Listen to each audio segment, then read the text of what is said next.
y otra vez está apagado. Se volvió a cerrar. Ya, ¿sí? Ya. Quería decir algo respecto a lo que muestra Margarita en la lectura sobre estas intervenciones que tuvieron, tuvieron lugar, sí, anteriormente bajo lo que eran las iglesias y las misiones, ¿no?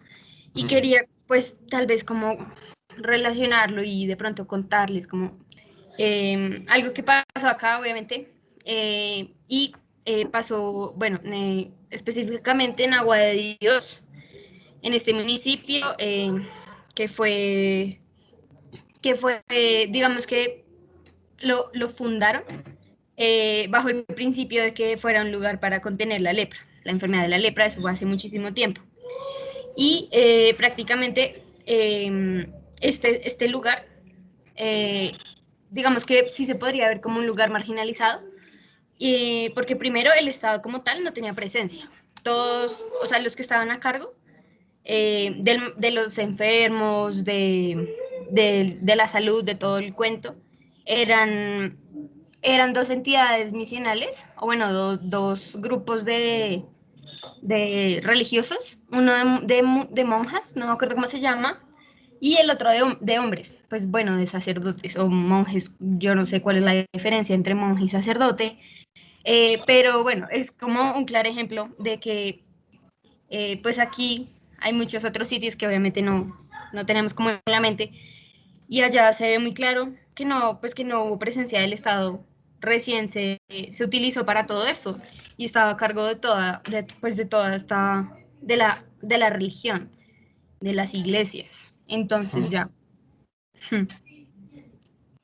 Sí, digamos, yo creo que pues Margarita pues nos plantea, o sea, que no es solo realmente, pues digamos, eso es un primer paso en el tema de la delegación un poco de la formación del Estado en otros actores, ¿no? Sean públicos, privados, sean legítimos o ilegítimos, sean legales o ilegales, ¿no? Pero lo interesante de la conexión, digamos que yo veo un puente muy fuerte, o de hecho, pues sin duda Margarita bebe mucho del efebre, esa relación que hay entre la formación del espacio del Estado, ¿no? Y la explotación de los recursos naturales, ¿no? O sea, pensar un poco cómo Margarita plantea que estas zonas son de alguna manera construidas por la manera como se expresa el capitalismo global para la explotación de esos recursos naturales. Es decir, el capitalismo y la otra sesión vamos a ir más allá con este argumento, con el texto de Fernando Coroní, esta etnografía sobre el Estado mágico, la formación del Estado en Venezuela. No, les recomiendo muchísimo ese libro, empiécenlo a leer pronto porque eso pues es la introducción, es el segundo capítulo y vale la pena leer mucho, ¿no? Y cómo estas formas, da esa articulación entre capital, digamos que esto es muy difícil de abstraer, digamos, la idea es cómo pensar, analizar esos procesos en que de alguna manera el Estado postcolonial, ¿no? Produce unas espacialidades que permiten la explotación de los recursos naturales,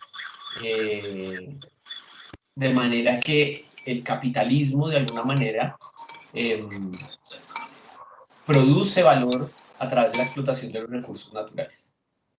Y ese es un argumento que vamos a repetir hasta que lo entendamos con un poco de más claridad, ¿no? Y Lefebvre y Margarita, o sea, evidentemente hay una visión marxista de la producción del espacio, ¿no? Digamos, aquí un giro, un pensamiento postmarxista, o sea, Marx, digamos, inspira, pero Marx nunca está hablando, Marx está hablando más de la economía política de las naciones, ¿no? El mismo Lefebvre, en alguna manera, plantea, y el mismo Timothy Mitchell, ¿recuerdan para la lectura pasada, recuerda cómo Marx estaba pensando otro tipo, digamos, de espacio y de territorio, ¿no?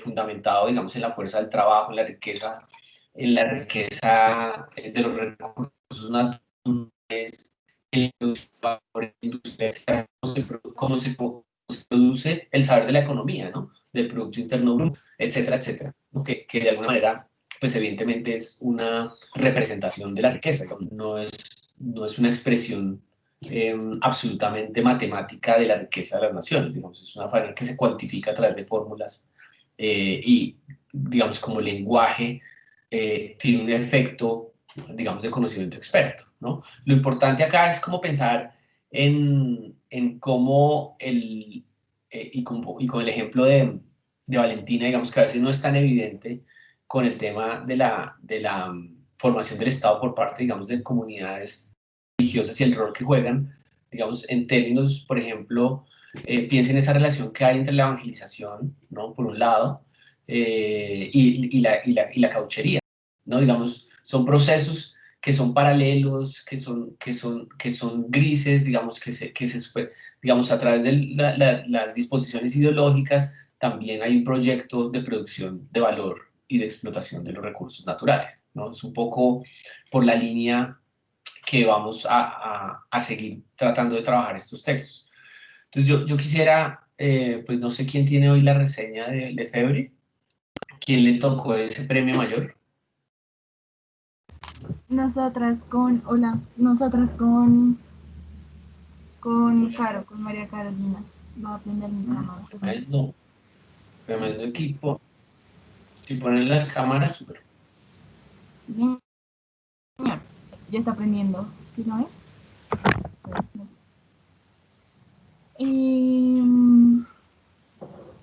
Bueno, entonces vamos a empezar. No sé si me escuchan bien porque mi micrófono está un poco dañado. Gracias. Entonces, bueno. ¿Señor? Te escuchamos, perfecto. Bueno. En Space and Status of Space 2009, Lefebvre se centra en la relación existente entre el Estado y el espacio, y en las formas en las que estos se construyen mutuamente. Además, sitúa esta relación en el mundo y lo analiza desde el capitalismo, enfocándose en las formas en las que este último termina siendo partícipe de las relaciones entre el Estado y el territorio. Así, pone en manifiesto las distintas maneras en las que es posible representar el espacio que se habita, y bien sea de forma material o institucional. Para el autor, es importante cuestionar la construcción del Estado y las relaciones sociales que se constituyen en éste, buscando modos de crear organizaciones socioespaciales diferentes al Estado capitalista.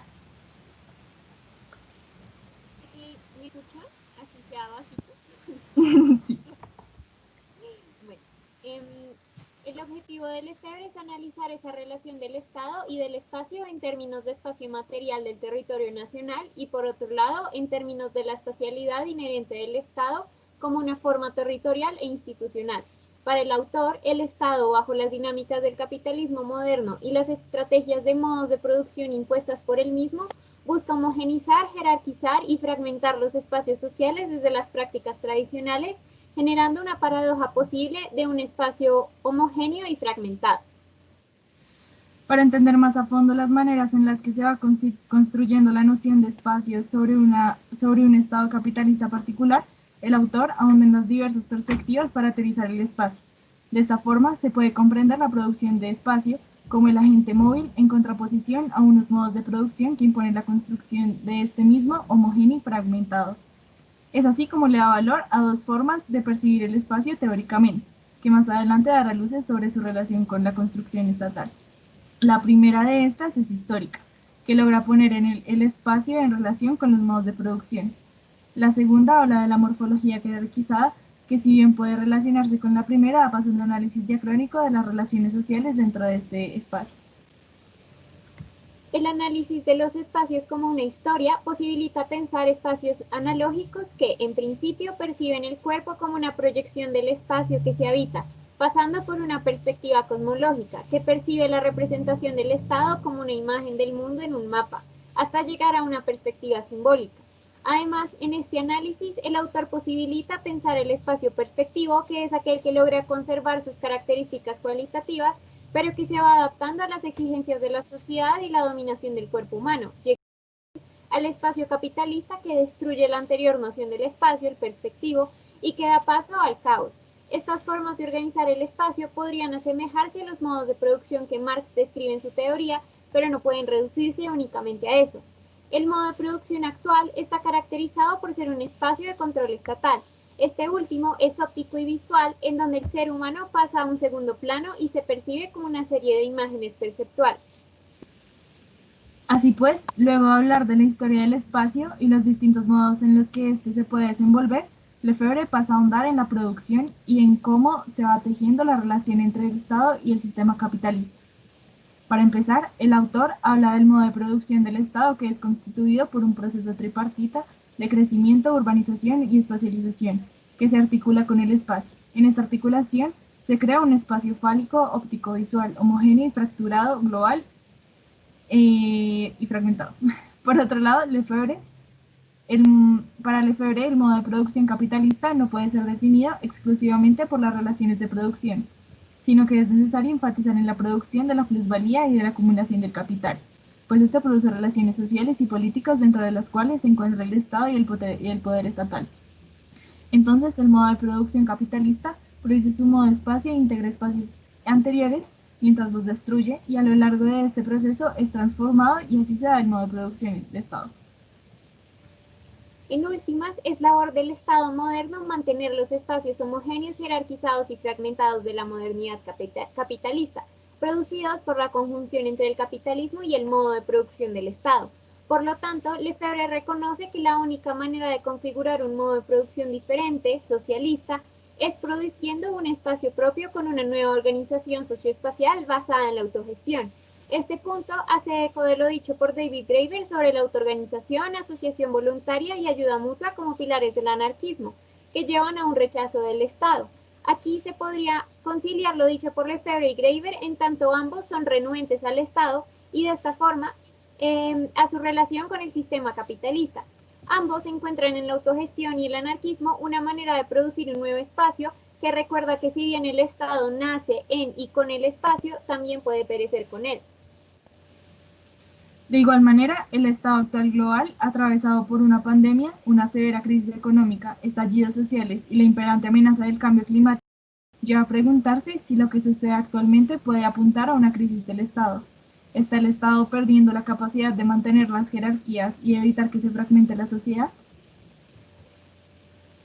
Ya.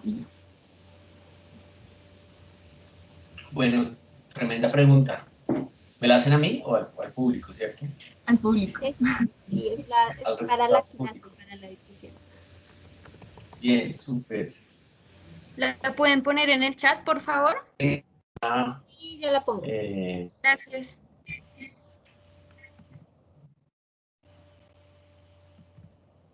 ¿La van a leer de nuevo? Ahí ya la puse en el chat. Pues si quieren podemos también repetirla como... De igual manera, el estado actual global, atravesado por una pandemia, una severa crisis económica, estallidos sociales y la imperante amenaza del cambio climático, lleva a preguntarse si lo que sucede actualmente puede apuntar a una crisis de Estado. ¿Está el Estado perdiendo la capacidad de mantener las jerarquías y evitar que se fragmente la sociedad?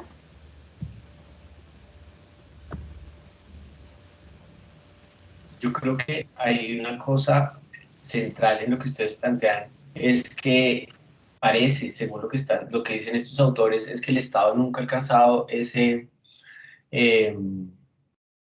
Estado nunca ha alcanzado esa capacidad de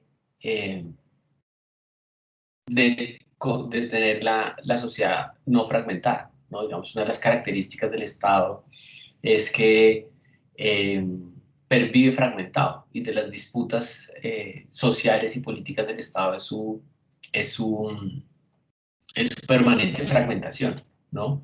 Y la pregunta pues me parece interesante, sobre todo a pensar, digamos, desde lo que ustedes plantean, el concepto de crisis de Estado, ¿no? ¿Qué implica, qué significa la crisis de Estado, ¿no? Y cómo se manifiesta en el mundo actual, particularmente lo podemos denominar como en el mundo pandémico. María. Pues yo no... Ay, preciso, va a pasar un avión. ¿Ahí me escuchan? ¿Igual? ¿Sí se escucha? Sí. Pues yo no leí esta lectura, yo tengo la de Margarita Serge, pero no sé, a mí me parece que no, o sea, como que creo que no apunta a una crisis del Estado, sino que más bien lo refuerza, ¿si me va a entender? O sea, por ejemplo, yo me acuerdo que en otra clase estaba la discusión de, creo que se mencionó como a dos autores, como Antonio Negri, y lo que él plantea es que en tiempos de crisis se reafirma una autoridad necesaria para controlar esta crisis. Entonces, por ejemplo, en el estado de guerra, un ejemplo, lo que hacen es que le ceden el poder total a la autoridad soberana, porque los demás no saben qué hacer. Entonces siento que eso pasó mucho porque ustedes, no sé si habían visto el año pasado como el apoyo a Duque estaba por el piso, o sea, y apenas pasó lo de la pandemia, subió un montón como el apoyo general al presidente. Entonces yo no siento que esté en crisis, sino que más bien eso, se refuerza la autoridad y como autonomía del Estado.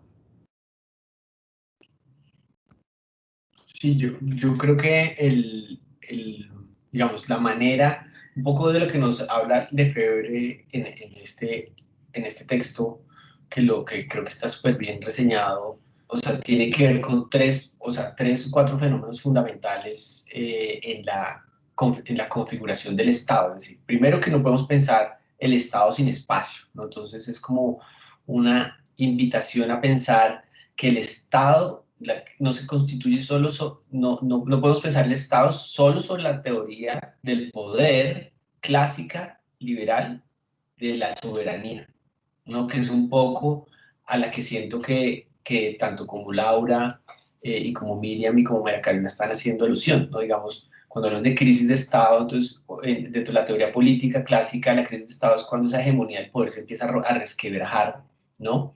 Y de pronto, al resquebrajarse el Estado, digamos, pueden ocurrir muchas cosas, ¿no? Una guerra civil, una independencia, una crisis política, una crisis constitucional, ¿no? Un poco, por ejemplo, el caso de lo de Trump, cuando dice que de pronto, si él no acepta los resultados, ¿no? Ese solo hecho, esa sola acción, plantea una crisis institucional, una crisis constitucional, perdón, no que plantea una crisis del Estado, ¿no?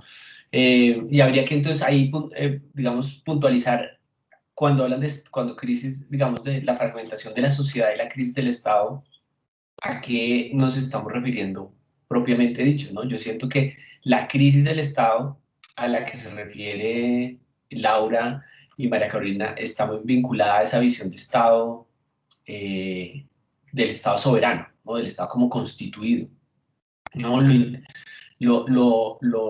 Y digamos, y yo pienso que eso siempre está en juego, eso siempre está en tensión, ¿no? Lo que no es claro, lo que Lefebvre nos plantea un poco es también cómo el Estado está permanentemente fragmentado en un espacio, ¿no? Y después con Sergio nos muestra que el Estado son muchas cosas. El Estado no es solo la soberanía del Estado, que detenta la autoridad, sea política, sea ejecutiva, sea judicial, sea cual fuese esa autoridad. Digamos, en esa autoridad no solo se constituye el poder del Estado, sino que el Estado es una cosa fragmentada. Y algo que hemos venido un poco trabajando es la idea de cómo la idea ¿se acuerdan cuando hablamos del pluralismo jurídico? ¿No? Que hablamos de la ideología del centralismo legal, ¿no? O sea, hay una idea de que el Estado se construye a través, digamos, de una concentración de poder de un núcleo, ¿no? No sé si han visto la carátula del libro de Vina Das y Deborah Poole, de las fronteras del Estado, es un texto súper clásico, se lo recomiendo mucho, y la carátula es un rizoma, ¿no? Pero un rizoma tiene muchos centros, ¿no? Y es como una manera de abstraer y de pensar cómo es ese estado, ¿no? Entonces, cuando lo vemos digamos, de manera material, lo vemos, o sea, cuando hacemos, digamos, una etnografía del estado, lo vemos fragmentado, ¿no? Lo vemos así como lo plantea Lefebvre y como lo plantea Margarita Sergi, lo vemos en Putumayo a través de las autoridades judiciales, a través de las autoridades militares, lo vemos a través, digamos, ¿cómo se dice?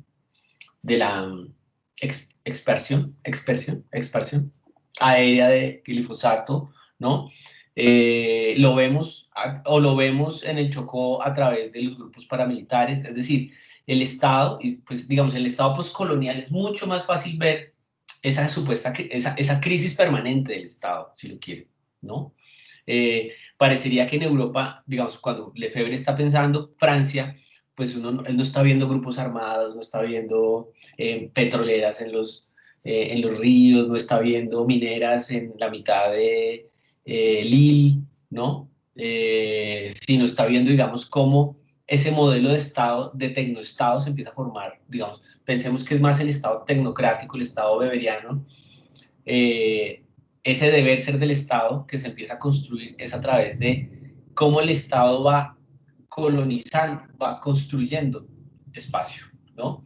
Va construyendo, y cómo construye espacio a través de carreteras, en ese caso, de carreteras, infraestructura, puentes, escuelas, ¿no?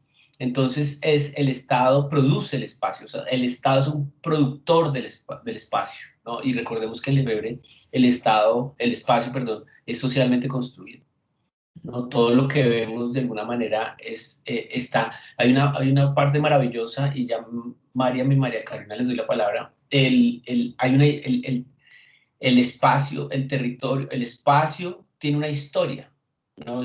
Y es lo que llamamos territorio, y ese territorio tiene la historia desde la perspectiva lefebriana, ¿no? Digamos que es muy particular. Digamos, a mí me parece que pues, hay una historia, y es la historia del capital humano, de las fuerzas políticas, de los procesos económicos que han intervenido en cierto territorio, ¿no? Entonces, cuando nosotros vamos, no sé, por las carreteras y vemos, por ejemplo, yo pienso mucho en los cerros de Bogotá, entonces se han visto esas fotos de los años 40, 50, y ustedes ven que, y hoy uno lo ve verde, ¿no? Uno lo ve verde esplendoroso, pero en los años 40 esos cerros estaban pelados, ¿no? De esos cerros se sacó la materia prima para construir la ciudad, la madera, las piedras, los ladrillos, ¿no? Y ahí, debajo de esos pinos, esa es una historia de la política y de la producción y de la apropiación del espacio del Estado por parte del poder político, ¿no? Entonces, esos vínculos entre poder y naturaleza, digamos, es lo fascinante un poco de estas aperturas entre Lefebvre y Margarita Sergi. María. No, profe, a mí se me había quedado levantada la mano, qué pena. Y María Carolina.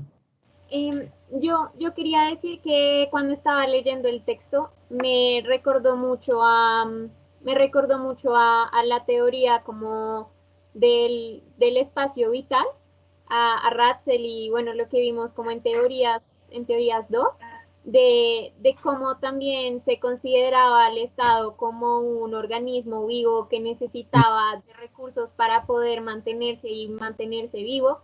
Entonces, sí, yo me puse a pensar mucho, por ejemplo, en la Alemania nazi y en el hecho pues de que Hitler se basara también en esta teoría del espacio vital pues para invadir Europa.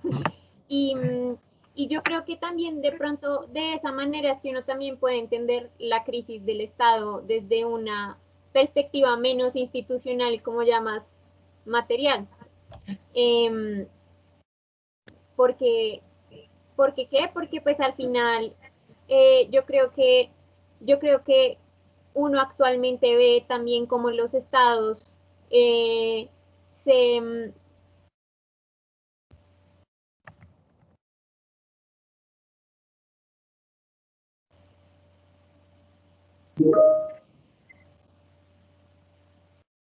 Se te cortó. Se bloqueó María. No. Creo que se le cayó el internet. Sí, bueno, entonces mientras María Carolina se conecta, sí, digamos, esos ejemplos del nazismo, por ejemplo, son muy interesantes porque son súper evidentes, ¿no? De cómo, o sea, son los casos clarísimos de cómo el Estado se configura a través de la explotación, no solo de los recursos naturales, sino de la población, ¿no? Y donde toma una población básicamente para producir la nación, para producir armamento, industria automotriz. Por ejemplo, eso es fascinante, pensar la relación entre la Alemania nazi y la industria automotriz, ¿no? O sea, o piensen la guerra, o sea, pensemos la la historia de la guerra, la industria y la industria del armamentismo y el desarrollo industrial de Inglaterra, de Japón, de Estados Unidos, de Alemania, están íntimamente articulados, ¿no? Pues eso no hay que hacer ninguna investigación pues, científica para analizarlo, digamos. Esto es lo que se llama la industrialización, ¿no? Y la industrialización va pues a través del desarrollo, digamos, de las fuerzas productivas, ¿no? Materializadas en la industria, en la empresa, en la fábrica, en la producción, ¿no? Pero también está, y por supuesto, y aquí es el giro importante, de alguna manera postcolonial, y es que ese modelo de desarrollo industrial productivo capitalista requiere de un modelo de explotación, requiere de otro modelo, o mejor dicho, requiere de la, no es otro modelo, parte del mismo modelo, es aquel que requiere los recursos naturales, la materia prima, para para el desarrollo industrial, ¿no? Y aquí, y de pronto, hoy lo vamos a mirar un poco por encima, pero creo que Coronil, lo que hace Coronil es articular, integrar el concepto de naturaleza dentro de la teoría marxista, ¿no? Y eso lo va a hacer Coronil a través de examinando, digamos, cómo Venezuela se configura como un petroestado. Y aquí volvemos, yo no sé si María Corina está conectada, nos escucha, pero, digamos, que es el argumento central que creo que es importante rescatar. Y es justamente eso que estamos tratando, digamos, cuando hablamos de crisis de Estado, digamos, ya no podemos hablar de crisis de Estado porque tenemos que, de alguna manera, con estos autores entender el Estado de una manera muy diferente, ¿no? Y es un Estado que está articulado a los procesos productivos, es decir, que está articulado a la producción de capital, es decir, que no hay una frontera entre Estado y capital, no hay una frontera entre Estado y economía, digamos, es un poco lo que todos estos autores críticos sobre la formación del Estado nos intentan de hacer evidente. Laura. Yo quería decir algo chiquito también con referencia a eso, como leyendo a Lefebvre también me pareció muy interesante precisamente eso, como por ejemplo él hablaba como de la constitución de un Estado socialista, pero como igualmente no era tan posible porque estaba construido bajo una base de un Estado, pues de este sistema económico capitalista, ¿no? Entonces que al fin y al cabo como que no iba a ser posible precisamente porque no se podían separar y porque estos medios y modos de producción también constituían como ese estado en el que nos encontramos, ¿sí? Entonces, como es muy interesante también ver y reconocer como esas formas, pero hablábamos también de cierta crisis de estado precisamente porque están existiendo ahora formas y maneras en las que se está intentando como desde la misma agencia y pues como intentar cuestionar y destruir esas formas de actuar y que esa fragmentación que se ha dado en el Estado, pues que el Estado busca y da y permite y posibilita, como que también de alguna forma estaban también en crisis por todo lo que estaba pasando y también digamos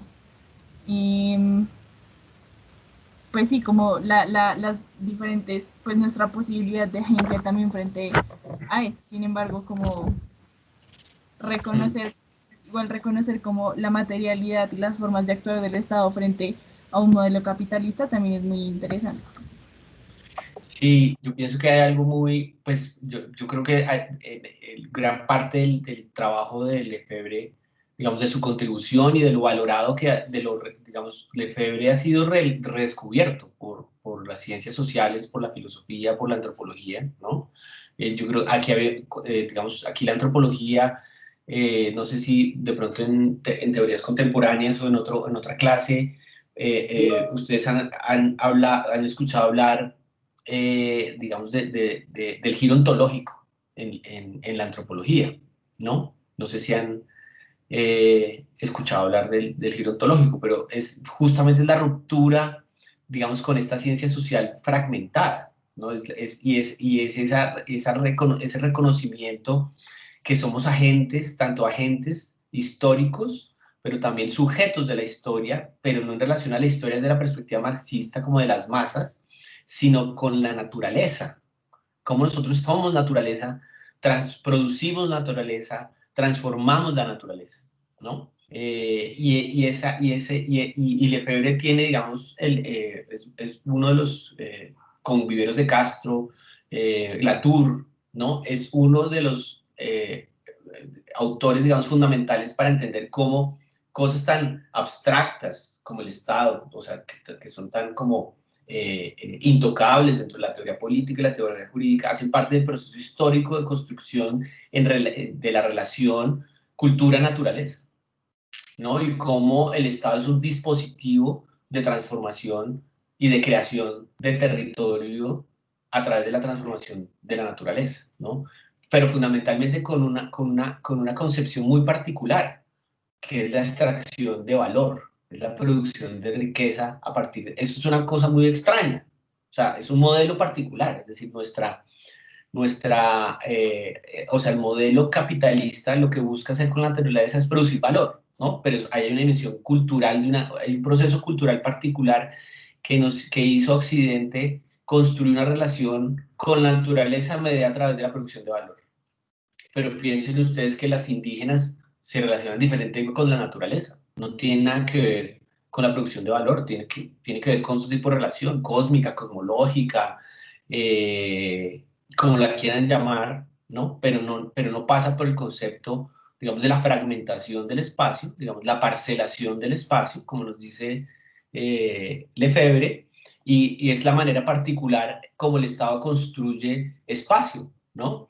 Dice Lefebvre, el espacio capital, ¿cómo se dice esto? El espacio capitalista es fracturado porque es procesado a través de las formas de lotes y parcelas y es vendido en la base de esta estructura. Por ende, es un espacio fragmentado, ¿no? Entonces, todo lo que vemos, y ahora quiero mostrarles un poco de un trabajo de investigación, tiene que ver con cómo una manera de apropiarse del espacio, del suelo y la naturaleza a través de la fragmentación, de la delimitación, de la construcción de jurisdicciones, ¿no? Ya sean políticas, a través de temas político-administrativos, digamos como los departamentos, los municipios, las veredas, pero también a través de la fragmentación y jurisdiccionalización del territorio a través, por ejemplo, de las riquezas y de los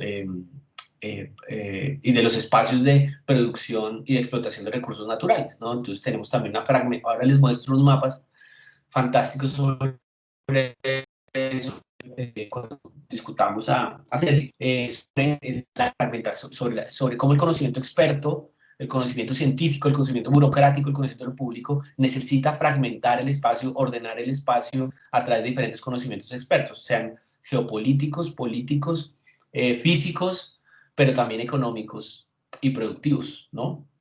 Y ahorita vamos a esa dimensión. Yo no quiero no dejar Lefebvre por ahí sin hacer una anotación, complementando un poco la reseña de Laura y María Carolina, como señalando 4 aspectos claves, digamos, de esta producción del espacio, de esta producción del espacio del Estado, ¿no? Ya sabemos que es fragmentado, ¿no? Ya sabemos que el espacio es concebido como jurisdicciones de tipo político, económico, etcétera, pero el espacio también, y en esto es clave Lefebvre, cuando nos habla de la formación del Estado, de todo y de cualquier Estado, es la dimensión jerárquica del territorio, ¿no? Entonces vamos a encontrar lugares que están subsumidos a los intereses de otros territorios, y eso lo dice Margarita Serge, a escala mínima, pero también a escala máxima. A escala mínima me refiero a escala global, cuando vemos, por ejemplo, que, no sé, el África Meridional está supeditada a los intereses de las geografías políticas europeas, ¿no? Entonces, ese espacio está dominado por un interés global. Por ejemplo, para ir más lejos, la Amazonía colombiana. La Amazonía colombiana es un espacio, es un territorio fragmentado, pero que responde a una cantidad de intereses globales. Por ejemplo, para irnos más lejos, Israel y Palestina. Es un proceso de construcción de territorio, de significación del territorio supeditado a dinámicas de espacialidades globales, Y esas jerarquizaciones también operan en el mundo económico. Entonces, hay donde se produce, hay donde se saca el caucho para el tenis Nike, y hay hay el espacio o territorio donde se hace la maquila para construir el Nike, el zapato tenis Nike, y hay el centro comercial en la Quinta Avenida donde se comercializa y se vende el zapato tenis Nike, ¿no? Y esa estructura de producción también tiene sus espacialidades, ¿no? Entonces, en países como el nuestro, se explotan recursos naturales, donde se crean esas zonas de opacidad, y aquí volvemos, y aquí retomamos a Sergio, donde el Estado tiene estas formas no tan claras, digamos, difusas, donde el Estado está pero no está, donde el Estado delega, ¿no? Donde no hay autoridad, donde no hay quien vigile, ¿no? Donde hay procesos de despojo y donde después llegan actores a transformar esos territorios, ¿no? Esas dinámicas, nos están diciendo estos autores, son requeridas por el capitalismo. Imagínense si a nosotros nos pagaran lo que vale el carbón realmente, nosotros, o digamos, lo que el caso de Aramco, ¿se acuerdan? No sé si se acuerdan, cuando los países, Arabia Saudita le pide a la compañía gringa que le pague las regalías al 50% y no al 20%. ¿Qué pasaría si nosotros cobramos las regalías, cobramos el 70% de regalías y les diéramos el 30% a las corporaciones? No estarían, se irían, quebrarían, no funcionarían, porque no funcionarían bajo el modelo de acumulación a gran escala, que es como funciona el modelo corporativo, ¿no? Es decir, yo le dejo el 20% y yo me quedo con el 70% de las regalías, ¿no? Y así funcionan esas lógicas, digamos, de producción de valor, ¿no? Aquí expresadas en un análisis sobre la formación del Estado, de la formación del espacio y del Estado. Entonces, tenemos que esa espacialidad del Estado es jerarquizada y es fragmentada, ¿no? Y también tenemos que esa idea, esa fragmentación, esa jerarquización pasa por por un modelo muy sencillo que se impone en cualquier estado, ¿no? Que es el modelo campus-ciudad. O no me dicen ustedes, para los que estudian o trabajan o les gustan los temas estructurales, no es una dimensión dialéctica fundamental para entender cualquier estado. No todo estado, cualquiera que este sea, tiene una ciudad por principio que configura la idea de estatalidad. Es decir, el Estado emana de la ciudad y se irriga por el campo y el territorio. Es una imagen fascinante, es una imagen interesantísima, ¿no? Pero eso no es solo una idea, ¿no? No sé si María Carolina me está escuchando. No es solo una idea, sino es... ¿Quién apareció ahí? Nos están hackeando. Es Valentina que tiene. Es una idea no es solo una idea, sino tiene efectos materiales en la manera como el espacio y el territorio está organizado, ¿no? Entonces, en las zonas rurales, en las zonas periféricas, en las zonas marginales, es donde se explotan donde se explotan los recursos, ¿no? Donde se explota la fuerza laboral, donde se explota la naturaleza, y es en las ciudades donde se interconecta en términos financieros y económicos y se transforma en otro modelo. Y ahí, y en la ciudad está el Estado. Y fíjense que eso no ha cambiado desde esta idea, que sigue siendo una idea del Estado-ciudad griego, ¿no? Es decir, es muy difícil no ver una metáfora tan clara como entre Estado y ciudad, ¿no? ¿Dónde quedan las instituciones? En las ciudades. De hecho, parece que las ciudades se crean para construir las instituciones del Estado, ¿no? Para ir más lejos, Brasilia. Brasilia se configura como una ciudad para digamos, con un diseño arquitectónico, y todo esto lo está hablando Lefebvre, de alguna manera, cuando habla de la ciudad y de la arquitectura moderna, ¿no? Cuando la arquitectura moderna quita la fachada, despolitiza por completo la relación entre espacio y Estado. Entonces es fascinante ese análisis. Y no me quiero extender más, solo señalar 4 puntos de este texto que me parecen importantes recordar. Uno, es esa relación, digamos, que configura esa jerárquica campo-ciudad, ¿no? Fíjense que es una relación dialéctica que, como decía ahorita María Carolina, a veces también se veía como algo orgánico, pero no es tan orgánico, digamos, es desigual, es fragmentado, ¿no? Hay una desigualdad tremenda entre el campo y la ciudad, entre la educación que uno recibe en el campo y entre la educación que recibe. De hecho, esa es la idea de la ciudad, que la ciudad es avanzada y que el campo es retrasado, que la ciudad es iluminada y que el campo es oscuro, etc. Esa relación dialéctica, digamos, de la ciudad, que no alcanza a ser todo el Estado, ¿no?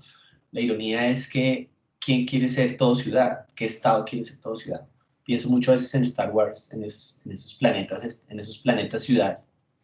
La única manera en cómo me logro pensar un Estado-ciudad.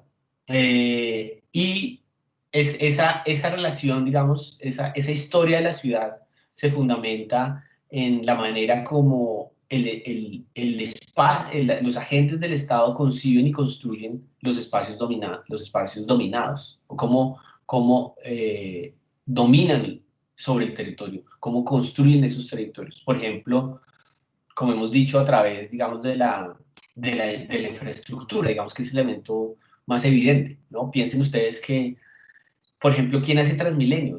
Porque es un problema de la alcaldía, ¿no? Hacer transporte público es un problema de la alcaldía, ¿no? Conectar, pero ustedes saben pero qué intereses están ahí sobre eso que es supuestamente una función del Estado, que es construir espacio, es las corporaciones, ¿no? Entonces, digamos, esos son los ejemplos más notables de esa línea, de esa inexistente línea entre Estado y capital, entre público y privado. Sin embargo, esto, y esto se conecta con lo que planteaba Laura, que me parece súper importante, y es que esto ha traído tensiones, ¿no? Si bien, por ejemplo, el modelo de la ciudad moderna capitalista se impuso, ¿no? Que es la ciudad, no pensamos en la ciudad francesa, con tren, y el Estado francés interconectado por trenes, con aeropuertos por todas partes, digamos, con la interconexión en términos de infraestructura, digamos que es básicamente el colapso entre la industria y el Estado por completo, ¿no? Entra en tensión, ¿no? A pesar de la oposición, porque mucha gente, de alguna manera, desde hace mucho tiempo, se ha opuesto a estos modelos de ciudad. Piensen en el modelo americano, ¿no? El modelo americano, por ejemplo, para reactivar la economía después de la crisis del 29, digamos, de la conexión por primera vez de las ciudades en Estados Unidos hacia los años 40 y 50, ¿no? Es que se configura y se construye la nación americana. Pero es a través de qué modelo de la autopista, ¿no? Eso es definitivo para entender el Estado moderno. La infraestructura es definitiva para entender esa relación entre Estado y espacio, ¿no? Y por eso es un elemento crucial hoy en los análisis del Estado, digamos, uno de los temas que yo pienso que son más populares o que están siendo más importantes en los congresos de antropología tiene que ver con la infraestructura, ¿no? Y con la agroindustria y la industria mineroenergética, ¿no? Y aquí es donde hemos visto emerger estos movimientos, ¿no? Por ejemplo, Lefebvre piensen que Lefebvre está escribiendo en los 70s, ¿no? Pero desde entonces Lefebvre está hablando del derecho a la ciudad, es como todos tienen derecho a la ciudad.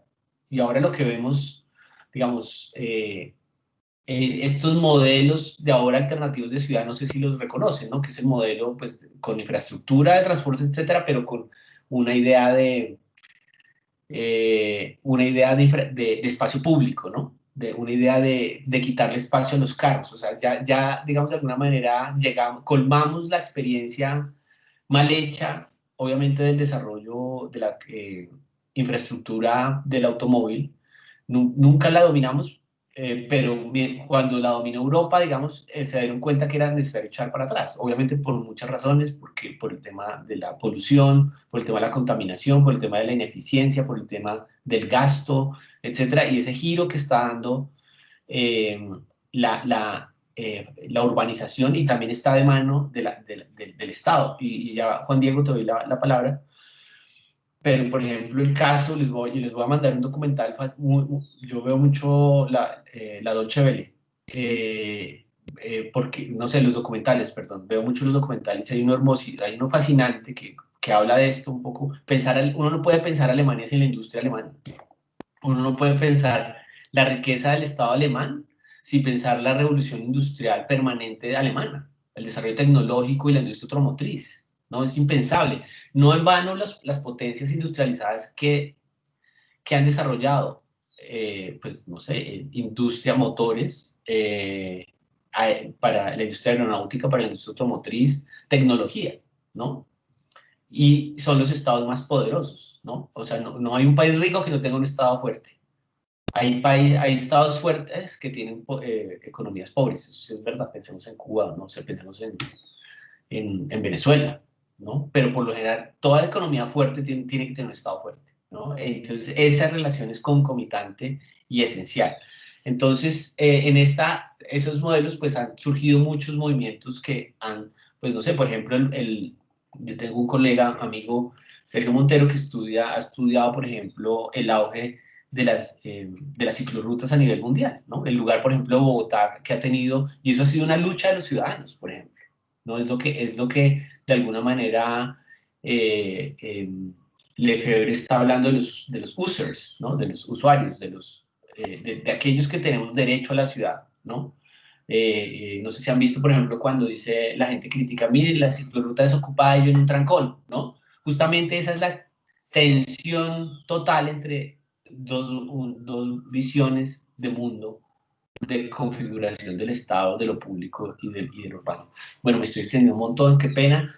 El segundo elemento es la relación entre Estado y la producción energética, ¿no? Están unidos, son concomitantes, los grandes intereses alrededor, o sea, las disputas políticas se hacen alrededor de las fuentes energéticas.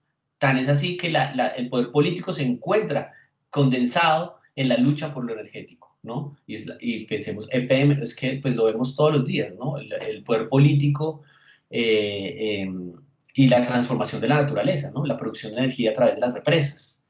Y el costo social y ecológico que tienen esas nociones, esas visiones de la naturaleza, ¿no? Que son para producir valor, ¿no? Y fíjense, pues, el colapso de ese proyecto, del último proyecto, digamos, energético en el país. Y antes de seguir, se me olvidó, Juan Diego. Me faltan 2 puntos y seguimos con Sergio. Perdón. No sé si me estén escuchando ahí esta cosa.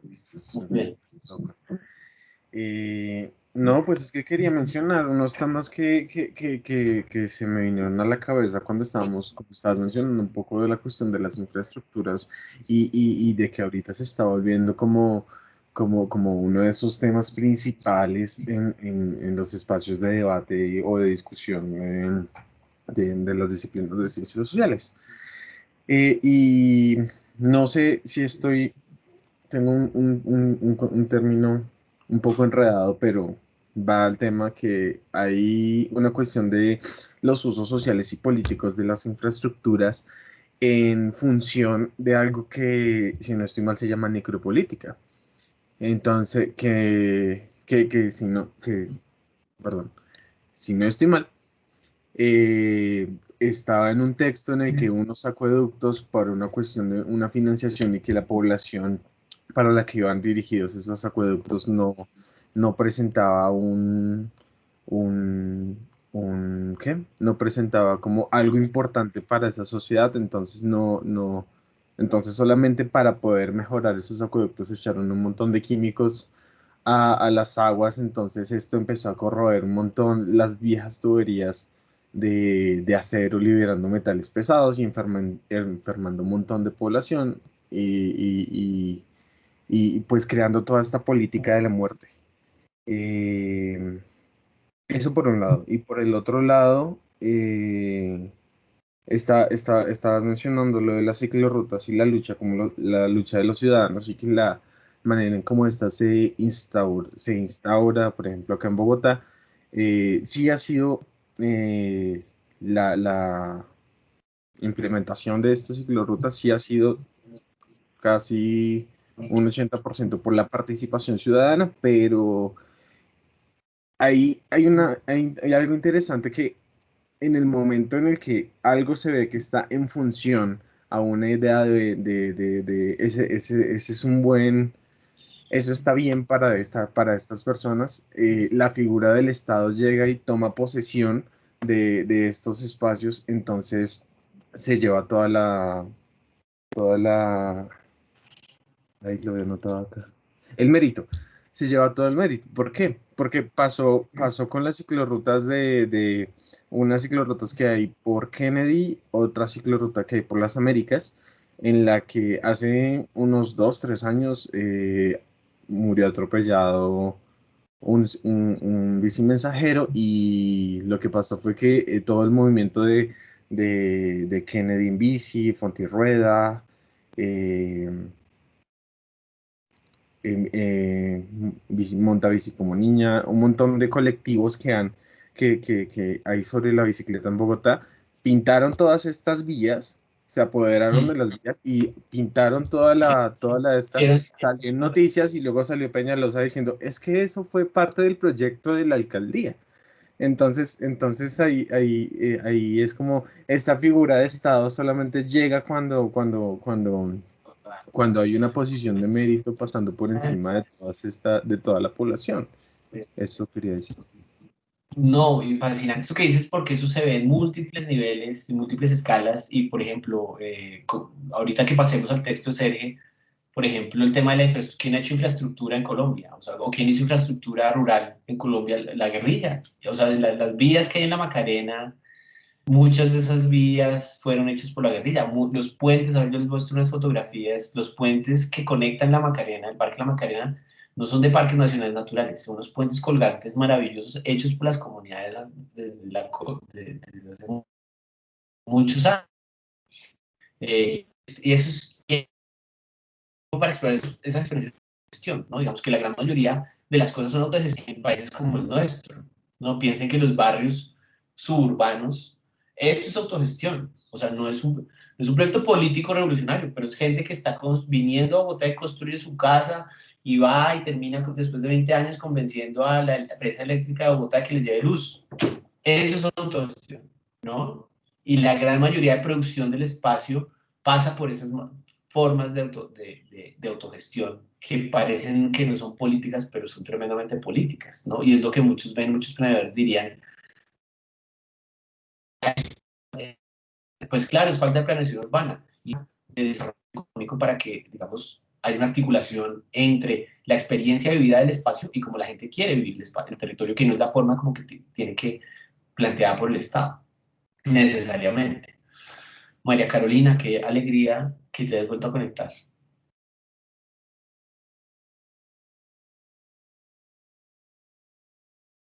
Ya, perdón, es que mi computador es muy viejo, entonces a veces solo colapsa. Em, pero no, es que quería decir que con lo que dices de las ciudades y la relación campo-ciudad, me recuerda a una clase de relaciones que es estudios africanos y leímos un texto sobre las ciudades en África. Y en el texto lo que dicen es que las ciudades africanas siempre se relacionan como con algo súper caótico, obviamente con toda la pobreza, con hacinamiento, etcétera, pero que realmente uno puede ver las ciudades africanas desde otra perspectiva y es sobre todo de cómo construyen fluidez y cómo construyen oportunidades para las personas, sobre todo como para poderse ir a otros territorios.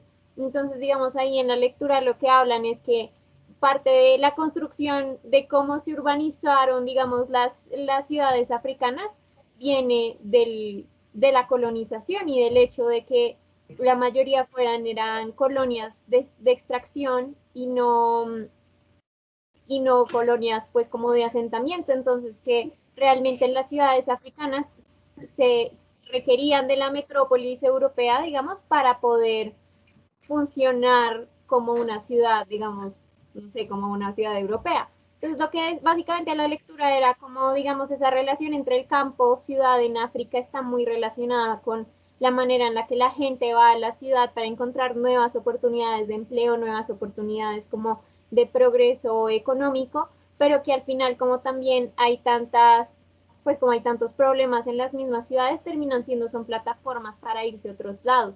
Entonces que al final las ciudades africanas terminan siendo un territorio como, sí, como esa plataforma y como un territorio transitorio, no como algo, no como algo estático, como algo estable, sino que siempre ahí hablaba del sentimiento, como del sentido de estar preparado, como que las personas que vivían en las ciudades africanas estaban preparados para irse, preparados para mudarse a otro lado, preparados para irse a otro país. Entonces me parece muy interesante porque digamos que ahí siento que se relaciona mucho como la construcción de la ciudad como territorio, o sea, como material, pero también la parte institucional. Y sí, total, yo creo que se relaciona un montón con los imaginarios sociopolíticos que hay acerca de los territorios, porque al final la misma lectura habla de eso, de cómo las ciudades africanas se terminan construyendo es a partir de la relación con la metrópolis europea y que por eso hoy día hay toda una imagen de las ciudades africanas más allá de Johannesburgo como algo caótico y fatal y terrible.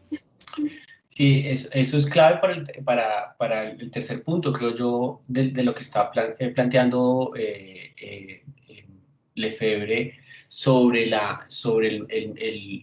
que el único que pueda hacer una management a larga escala de todos estos proyectos, o sea, de la dimensión de esto, porque esto es a gran escala, ¿no? La ciudad, María Carolina, es un proyecto a gran escala. ¿Quién es el único que puede abarcar ese proyecto? Solo una cosa como el Estado, ¿no? Que articule una cantidad de actores, de agentes, de sujetos y de fuerzas para hacer, por ejemplo, el puente de la línea, ¿no? Eso necesitó poner en línea mucho capital, pero también muchos actores políticos, pero también muchos conocimiento técnico, ¿no? Para poder hacer ese tunelcillo delgadito, ¿no? Pero igual requiere un ejercicio gigante para la realización. Entonces, la escala es un problema central y frente a lo que plantea María Carolina, esa tensión que hay, lo dice muy claramente Lefebvre, entre la visión global, ¿no? Esa contradicción que hay entre lo racional y lo homogéneo, o sea, lo que se espera de una ciudad, ¿no? Y la cantidad de políticas, de diseños, de capital puestos en producir esa visión global del espacio, esa visión sinóptica del Estado, que se enfrenta a los intereses locales, a las relaciones sociales locales, a la vida, a lo que dice, a la otra dimensión que habla Lefebvre sobre la experiencia del territorio, sobre la vida del territorio.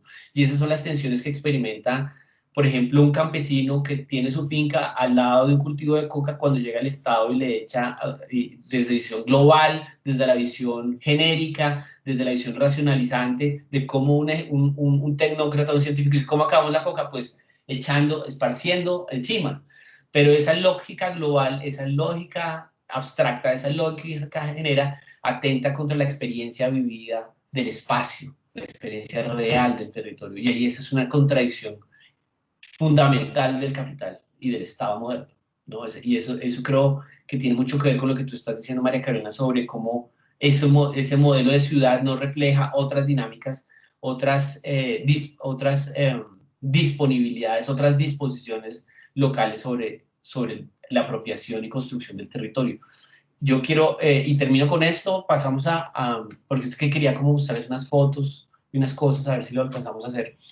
Y un último punto que tiene que ver con bueno, y aquí se conecta perfecto con Margarita Serge, Juan, para que entremos con ella, pero es lo que menciona Lefebvre del conocimiento técnico racional, ¿no?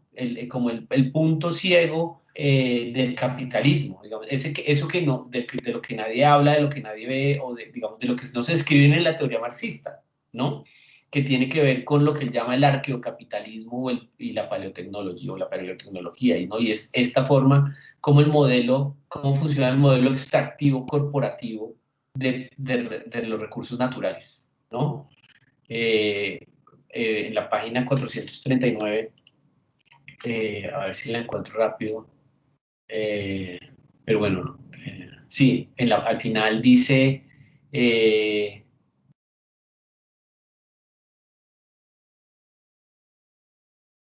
en el número 4, ¿no? de Rational Scientific Space, dice, el crecimiento de estos polos incluye primero grandes corporaciones que se desarrollan al lado de los recursos naturales y productores de energía, como el carbón, las materias primas y el supply de trabajo, ¿no? y la masa y los trabajadores, ¿no?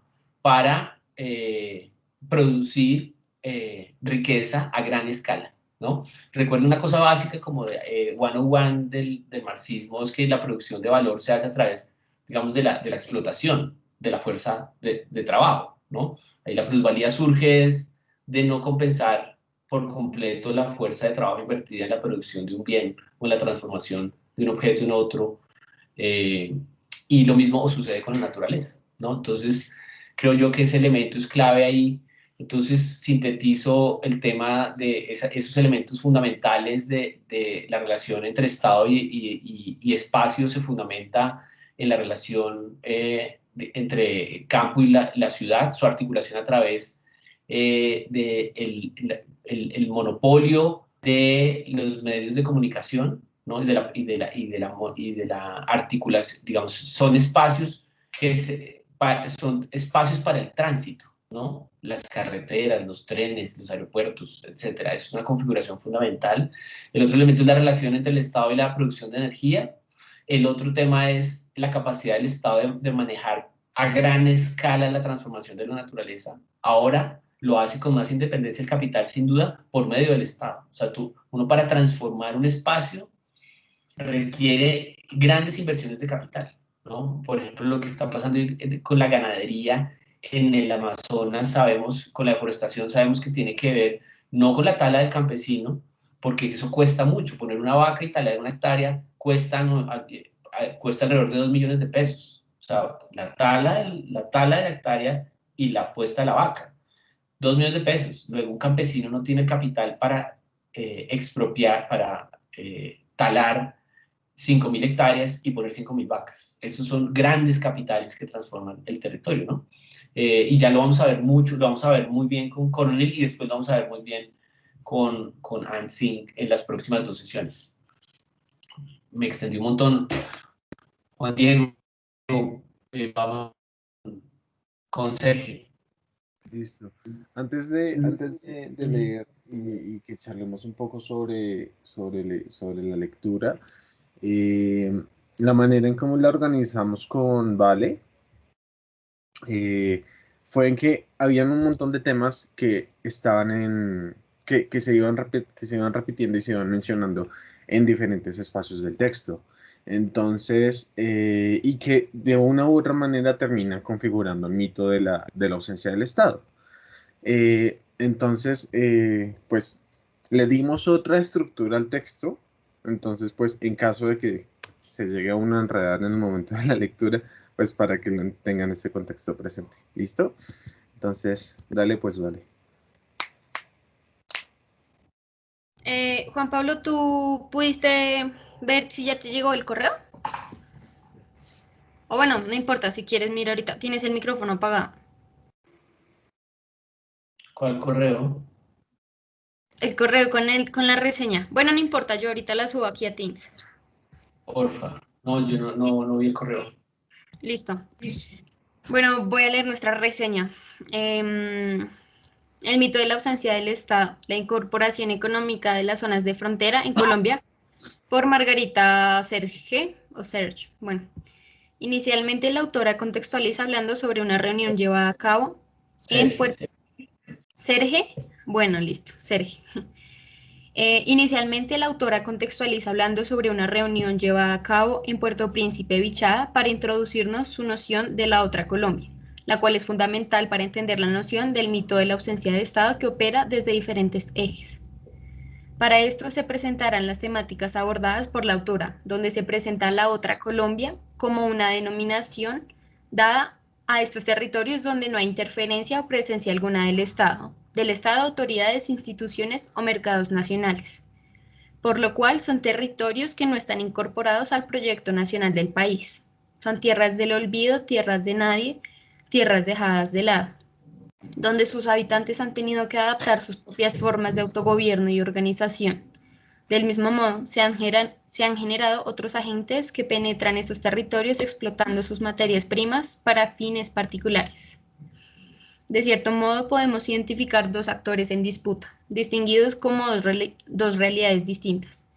La otra Colombia como un imaginario geográfico, donde se realizan y respaldan prácticas concretas, y la Colombia que pone la cara como nación, aquella constituida desde las élites legítimamente desde su posición de poder sobre la otra Colombia. Desde allí es donde el autor explica el mito de la ausencia del Estado, es decir, desde que exista esta otra Colombia marginalizada y excluida de la nación, se podrá evidenciar que el Estado no llega a ciertas zonas. Es selectivo con los lugares a los cuales reconoce y radical sobre aquellos que considera se deben invisibilizar.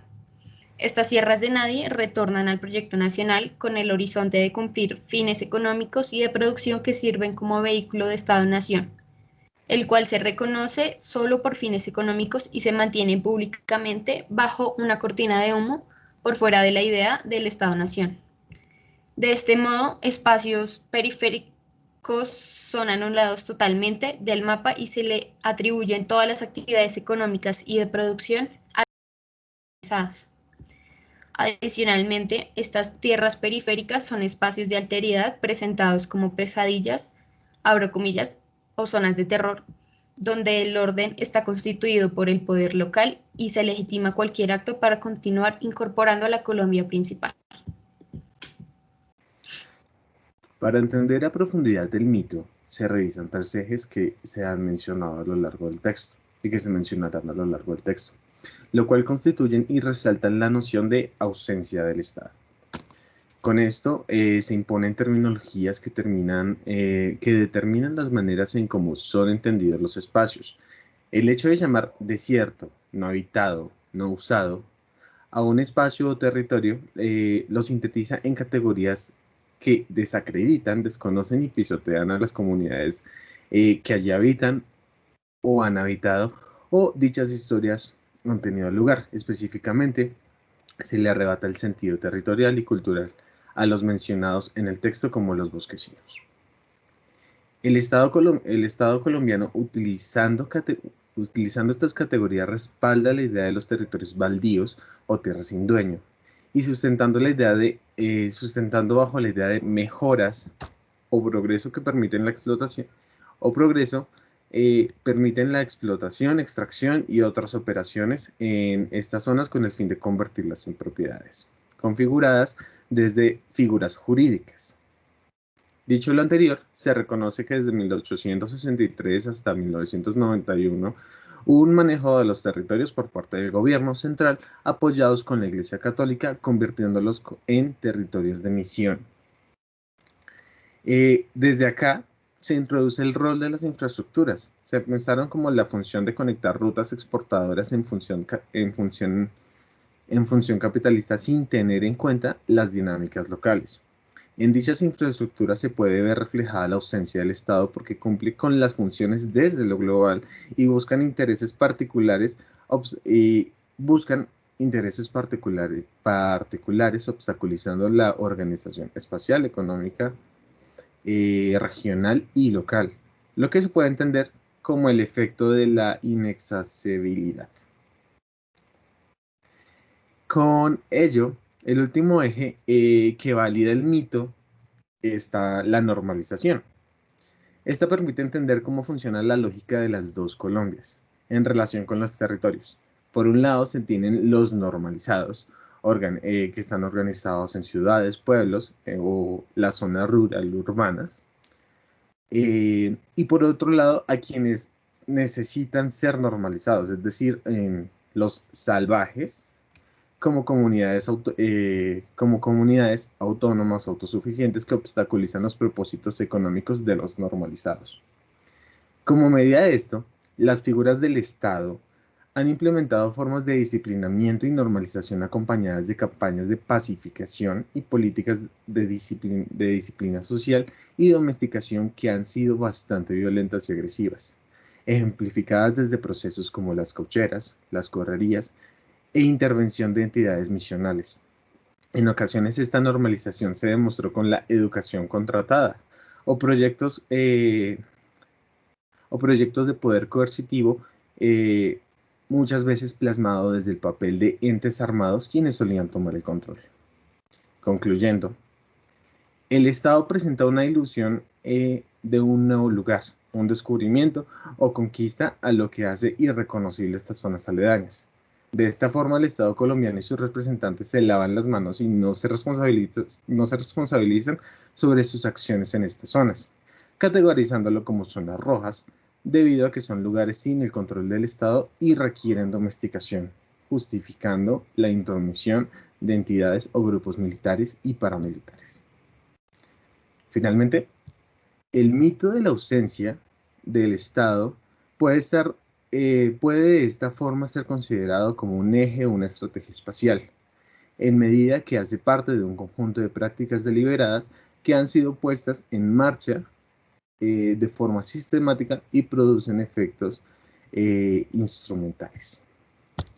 Ya con eso tenemos dos preguntas, ¿vale? Las puedes pegar al chat, que las perdí yo. Sí, ya las pego.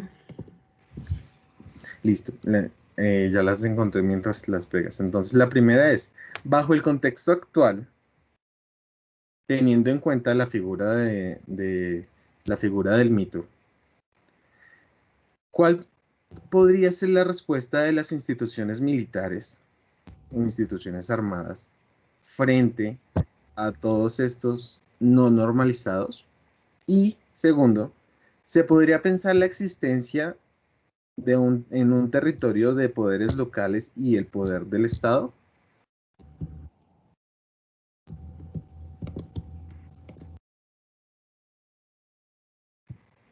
Bueno, súper, Juan y Valentina, muchas gracias. ¿Qué ustedes podrían como decir en sus propias palabras qué significa esa metáfora? O sea, ¿qué es lo que dice Sergio cuál es la idea en una frase? ¿Cuál es del planteamiento de Sergio con su cuestionamiento sobre el mito de la ausencia del Estado? El mito de la ausencia del Estado funciona y existe mientras esté este imaginario de que hay otra Colombia, de que estas dinámicas siguen existiendo y que siempre va a haber un control y un régimen de un poder. En el ejemplo, en el texto, al inicio pone esta población y estos mencionan de que hay algunas entidades, hay algunas, lo que consideramos infraestructuras, pero no es el Estado como tal. Siempre hay una figura del Estado como un ente agresivo, como una institución agresiva sobre estas regiones. Entonces, está esta cuestión de que en estos territorios siempre ha habido una cuestión de intereses económicos. Pero estos intereses económicos muchas veces se ven obstaculizados por estas poblaciones que viven en estos territorios que están bajo otras dinámicas por la misma ausencia de este Estado o porque el Estado está ahí representado de otras formas a las que está pensado en las zonas urbanas o en las zonas centrales, creo yo. Sí, yo creo que yo creo que el tema clave aquí con Sergio para todos me parece que siento que este concepto poco a poco ha tenido un efecto tremendo en la manera tradicional de entender el Estado, del Estado en Colombia, porque aquí los expertos, los académicos, los técnicos, los antropólogos, los politólogos, los académicos, los intelectuales, siempre han atribuido el caos, digamos, siempre han atribuido la idea de que lo que pasa en los territorios es por falta de Estado, porque no hay Estado. Ese es el argumento, ¿no? En general, digamos, periodístico, en lo que uno escucha al presidente, que uno escucha a todo el mundo, digamos, no, es que el problema es que en Chocó no hay Estado, es que el problema es que en Montes de María no hay Estado, por eso están matando líderes comunitarios, es que en la Amazonía no hay Estado, por eso hay deforestación. Pero el dispositivo que está señalando, y miren que esto es el ejercicio de la antropología, ¿no? Es una manera de pensar, es sobre el what if, qué pasa si pensamos diferente, ¿no? Y la idea de pensar que realmente la idea de la ausencia del Estado no es una realidad, no es que no esté el Estado, sino que es un dispositivo, o sea, evidentemente esto no es una vaina consciente, ¿no? Pero termina siendo un dispositivo de gobierno de los territorios, ¿no? Porque cuando nos damos cuenta, cuando vamos al territorio, es que nos damos cuenta que todos los territorios están llenos de estatalidad, pero en sus múltiples manifestaciones. El fenómeno del paramilitarismo, el fenómeno de las bandas criminales, son un fenómeno que responde a la intensidad y a la forma de la estatalidad en esa región. ¿Cuál es la forma de la estatalidad? La forma militar, es la forma de la seguridad. Así es como el Estado llega a esas zonas, ¿no? Es porque esos actores configuran una apropiación del territorio que responde a cómo el Estado se pone en juego en esos lugares, ¿no? Entonces, más que ausencia del Estado, tenemos que pensar el mito de la ausencia del Estado como una forma de gobierno, como una forma en que esos lugares se dejan a que los gobiernen otros actores, porque de esa manera son tremendamente productivos. Pensemos, ¿por qué no se implementan los PEDETs? Me pregunto yo. O sea, ¿cuál es la idea de dejar eso después de que se va la guerrilla, de dejarlo? O sea, hay una intencionalidad de que ahí no llegue nadie. Hay una intencionalidad de que no llegue el Estado, hay una intencionalidad de que no se formalicen las tierras, hay una intencionalidad de que no se planifique el territorio, hay una intencionalidad de que los agentes locales, los usuarios, no puedan hacer nada con el territorio, porque si llega el Estado, toca regular la vida social y económica de esas regiones. Y estas regiones y como lo dice Margarita Serge, son espacios fundamentales para la producción de capital. Ella dice en la página 105 al inicio, dice, la otra Colombia como construcción geográfica es condición de posibilidad de una serie de prácticas concretas. Es una condición de posibilidad para muchos actores, no solo para el político, sino también para el económico. Pensemos el tema de la deforestación, está vinculado, digamos, al acaparamiento de tierras por parte de unos actores regionales que tienen el capital para acaparar esas tierras. A ellos no les interesa ni que parques naturales vaya allá, ni que se aplique el catastro rural, ni que se genere impuestos sobre la propiedad de la tierra. ¿Y el Estado qué hace? No va, no llega, no le interesa el catastro rural. Es una manifestación de la estatalidad.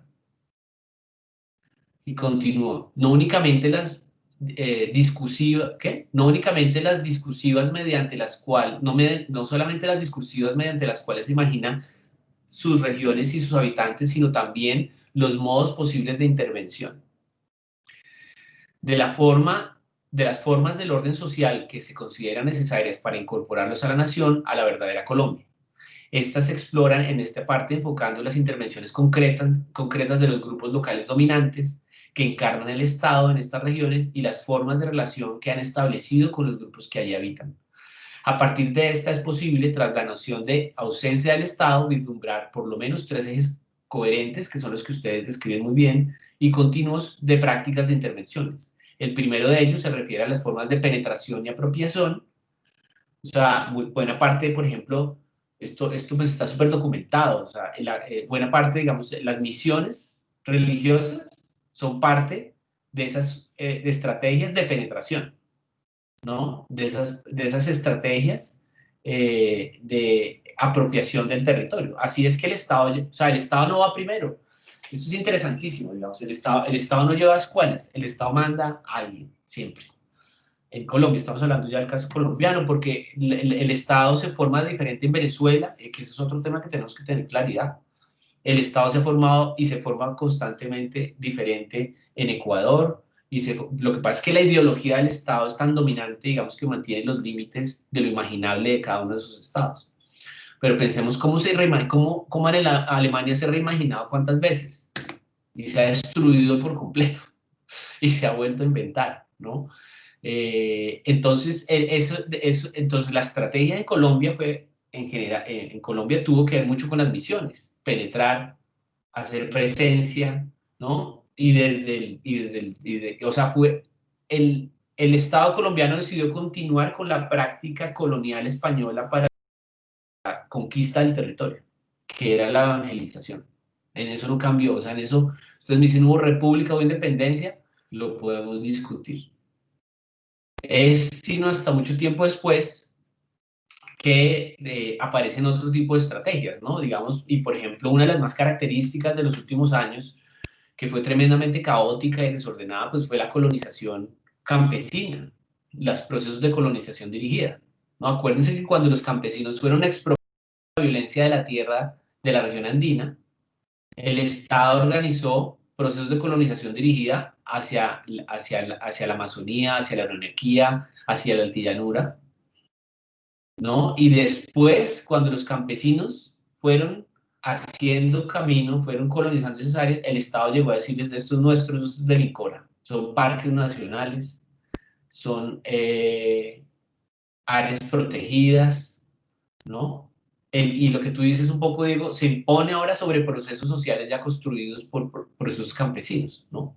Entonces, esto es una relación dinámica compleja, ¿no? Por eso digo, por eso la herramienta de la etnografía, de la historiografía, de la sociología es tan fundamental para entender el Estado, y no podemos entender el Estado desde la teoría jurídica y desde la teoría política solamente, porque como ya hemos dicho, como ya nos hemos hecho claro un poco, ahí está mucho el deber ser del Estado, ¿no? Quisiéramos que el Estado fuera, pero no está en la realidad del Estado. O sea, es como, hay una frase muy en los estudios sociojurídicos muy importante del realismo jurídico estadounidense, dice una cosa es del law in books y la otra cosa es del law in action. Lo mismo pasa con el Estado, una cosa del Estado, los libros, y otra cosa es el Estado en acción. Entonces eso es clave que nos quede claro en todas esas distinciones, ¿no? Desde dónde nos está hablando Lefebvre, de qué está hablando Lefebvre, de qué tipo está Lefebvre. Obviamente está hablando del Estado industrial capitalista, nosotros estamos aquí hablando del Estado postcolonial, ¿no? Pero habría que ver cómo opera en África, y el caso, vamos a ver, y por eso, pues rápidamente les recuerdo que para la siguiente sesión vamos a leer a Fernando Coronil. Se los recomiendo muchísimo, muchísimo, que sintetiza muchas de estas discusiones que hemos tenido hasta hoy, y conocemos un poco de historia de Venezuela, que me parece tan necesaria, porque aprendiendo la historia venezolana nos damos cuenta cómo nuestro proceso histórico, político es muy diferente, pero los resultados son casi los mismos. Entonces es bien interesante ver cómo una nación tan rica, porque en Colombia siempre se dice que el subdesarrollo es porque hemos sido pobres toda la vida, no tenemos nada, ¿no? Pero Venezuela es un país rico desde finales del 19, rico, pero les digo rico porque ellos sabían que estaban sobre petróleo, siempre lo han sabido. Y eso configura, por un lado, el Estado mágico de Coronil, pero también el petroestado, que son estas dos caras del Estado idea y el Estado material, ¿no? El Estado sistema de Abrams. Bueno, entonces, clave aquí entonces entender esa interrelación entre formación de Estado y capitalismo. Esa pregunta que nos hemos hecho desde el principio, de qué fue primero, qué no fue primero, pues no, pues fueron cosas que se fueron construyendo paralelamente una independencia de la otra, al punto que son difíciles de discernir y que buena parte de la función del Estado moderno es construir la idea de que el Estado está separado de la sociedad y de la economía y del territorio, ¿no? Eso es como una síntesis gruesa. Yo quiero, pues no sé, quería como mostrarles un poco, nos quedan como, no sé si hay comentarios, preguntas sobre Sergio. Yo la primera vez que leí el texto de Sergio, pues me emocioné mucho, o sea, yo dije, no sé, me parece que daba pistas muy importantes, etnográficas, ¿no? También nos ilustra un poco de la manera, pues ella empieza con una viñeta, ¿no? Sobre una reunión en el Putumayo, si no estoy mal, ¿no? De unos campesinos que quieren hablar, campesinos cocaleros, ¿no? Y fíjense cómo estos espacios, por ejemplo, ¿por qué la coca sigue siendo tan, o sea, por qué la coca sigue siendo tan exitosa? O sea, ¿qué necesita la coca para crecer? Necesita espacios donde no esté el Estado. ¿Y qué es lo que hace el Estado cuando tiene la oportunidad de ir a los territorios? No va. No, es que eso es una, digamos, una manera de evidenciar cómo opera ese mecanismo de poder. Es decir, detrás de la coca hay muchos intereses. Detrás de la dimensión legal e ilegal de la coca, ¿no? Entonces, uno se pregunta por qué, si los PED están hechos en zonas donde hay producción cocalera, por qué se deciden implementar los PEDs, llevar infraestructura, desarrollo económico, legalizar la tierra, ordenar el territorio, sino que se decide no implementar los PED, sino volver a las tácticas anteriores de las que está estudiando Sergio, porque Sergio con Margarita Sergio, con María Clemencia Ramírez, con María Isabel Torres, antropólogas pioneras en todo este trabajo, están trabajando básicamente en el Putumayo en los años, a principios de esta década, a principios de este siglo, ¿no? Un poco mirando cómo el Estado aparece en estas regiones, ¿no? Y no sé si han leído a María Clemencia Ramírez en otro curso. Aquí vamos a leer a María Torres en un par de sesiones adelante,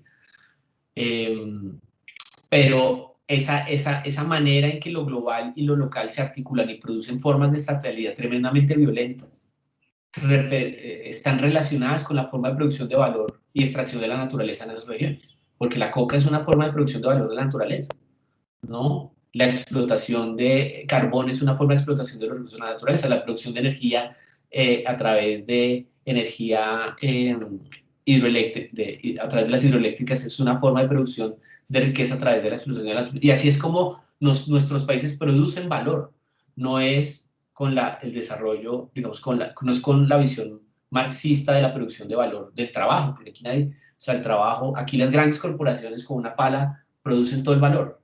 Aquí no hay trabajo, aquí el trabajo está destruido, nunca existió. Bueno, eso para dar una introducción al texto que vamos a ver en la sesión de hoy en 8. Voy a tratar, a ver si logro poner, soy pésimo poniendo pantallas, pero voy a hacer, me avisan si ven una presentación en PowerPoint, por favor. Profe, yo quiero hacerte una pregunta, pero no tiene nada que ver con las lecturas. Adelante, la podemos dejar al final si es sobre el tema. Sí, Pues para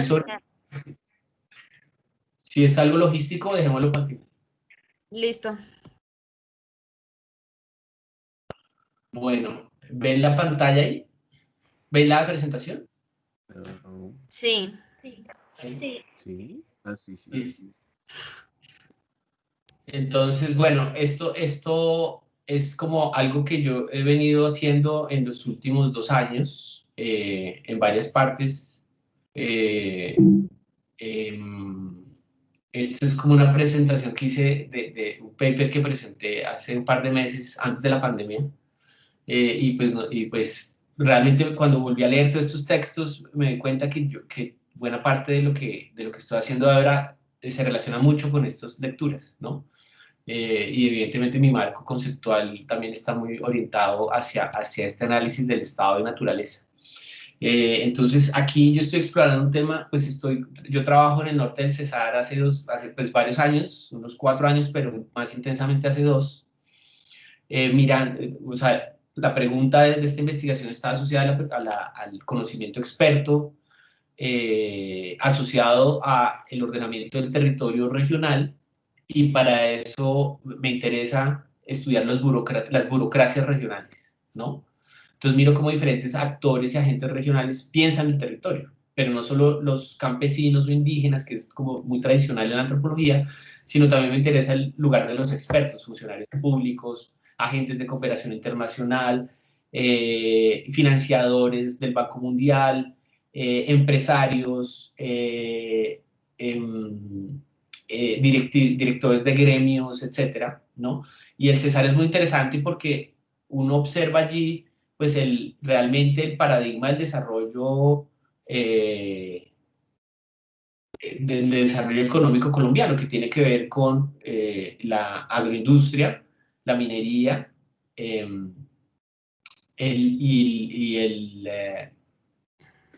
agroindustria, minería y ganadería, ¿no? Digamos, como ese es el modelo un poco productivo colombiano, ¿no? Y aquí se sintetiza muy bien. Este es un título que ya les explicaré un poco, naturaleza prostética, porque me centro mucho en las minas de cielo abierto del Cesar.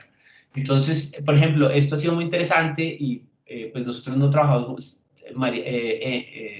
ANSYS trabaja mucho el tema de la cartografía y la escala. Un poco lo que ven acá es, por ejemplo, cómo el Estado ve el territorio. O sea, es la visión sinóptica del territorio, si se dan cuenta. Entonces, ¿qué capas hay acá? Acá hay muchas capas de ordenamiento territorial. Están los resguardos indígenas, están las tierras de comunidades negras, que no hay, digamos, no hay ninguna. Si ven, creo que una en la parte de arriba, ¿aquí la ven? ¿Si ven el cursor? No, yo no veo. No? Bueno, a ver. Bueno, en la parte superior izquierda hay un puntico azul, aquí, acá, ¿sí lo ven? Ah, sí. Bueno, aquí hay varias figuras de ordenamiento territorial y esto me empezó a temblar. Y ustedes ven, por ejemplo, las concesiones, esto que ven en gris son solicitudes mineras vigentes. Así, o sea, aquí yo superpongo varias cartografías, ¿no?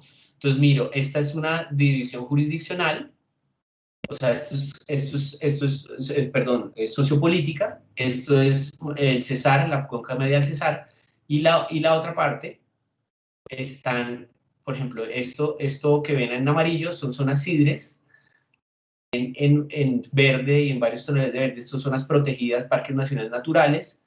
Lo que ven en morado son resguardos indígenas, lo que ven en azul son los ríos y ciénagas, y si se dan cuenta, lo que está en rojo son títulos mineros vigentes, y lo que está en gris son solicitudes mineras vigentes, ¿no? Entonces yo hago etnografía en varios de estos, yo hago etnografía en estos lugares, pero esta visión, cuando yo miro cómo el Estado y el sector privado observa el territorio, entiendo de una manera multiescalar las dinámicas regionales y la vida cotidiana de esas personas. Ha sido un ejercicio metodológico tremendamente interesante para mí. Aquí si ven, en nuestro mapa, ven cultivos de palma. Todas estas partes amarillas son cultivos de palma, así como toda esta parte, todo el centro del Cesar está básicamente, de alguna manera, es un espacio de producción, de capital, ¿no? Esto como es un ejemplo que ilustra muy bien ese planteamiento lefebriano. Espérenme, ya paso a la otra diapositiva.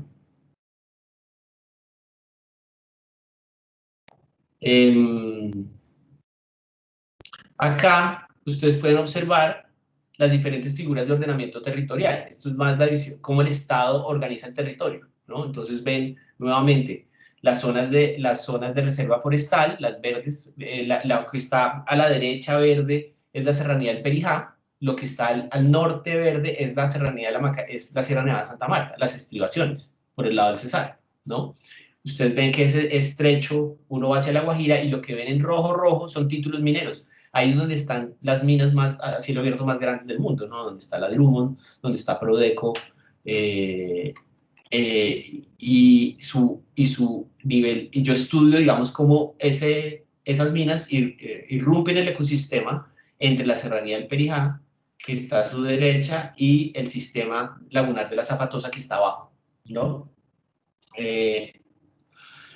Y aquí rápidamente, pues, un poco donde está la mina, se ve un poco, y donde están la comunidad de Latillo, donde hemos hecho como un trabajo documental. Ahora les muestro estas comunidades de Latillo y del Boquerón, ¿no? Que pues tienen líos en temas de derechos humanos, de reubicación, etcétera.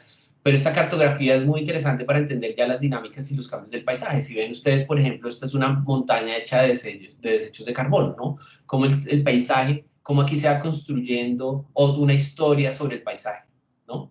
Este es un relato del capital, un relato de la transformación del territorio, un relato de la intervención en la naturaleza, y un relato de la relación entre las realidades locales y el mercado global, ¿no?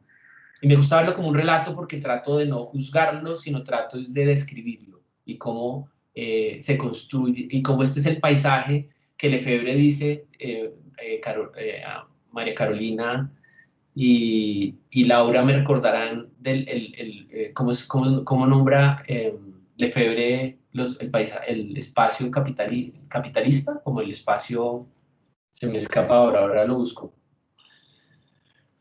Espérense a ver, bueno, como el espacio catastrófico, ahora voy a él rápidamente. Entonces, pues aquí ven todo el tema de la industria del carbón. Sí, Ana. Sí, María. No, soy Laura. Laura, perdón. Sofía. Bueno, no importa. Laura. No, yo quería decir eso, que cuando él empieza a hablar del espacio capitalista lo describe como un caos, como que cuando aparece el espacio capitalista es desastroso, precisamente como porque en él está como toda esta homogenización y jerarquización que fragmenta el espacio. Entonces, como lo describe como el caos. De acuerdo. Y aquí vemos cómo esto es posminería, esto es la reconstrucción del paisaje a través de medios artificiales, porque hay un proceso bien interesante en que la minera está reconstruyendo el paisaje, está reconstruyendo montañas, está reconectando el sistema hídrico, pues artificialmente, entre la serranía la serranía del Perijá y el sistema lagunar de la Zapatosa. Esto, digamos, bueno, no me quiero profundizar, esto pues tiene muchos temas fascinantes, pero yo solo quería mostrarles como un ejemplo de esa historia, de cómo el capital se inscribe en el territorio, ¿no? Cómo transforma el territorio, ¿no? Estos son los nuevos paisajes postminerías, ¿no? Esto ya es una parte que ya se explotó, y esto es como se está reconfigurando ese espacio después de haber explotado el carbón. Esta es una foto que lastimosamente no se ve bien ahí, pero es la comunidad de Latillo.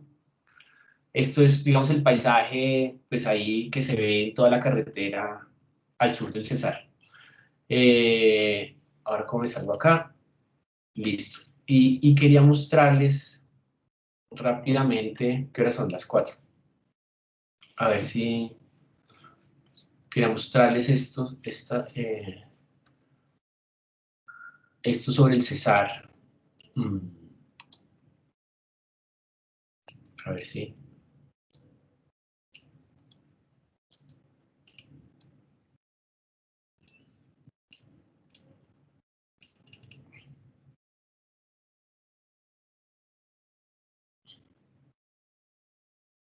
Pero creo que no.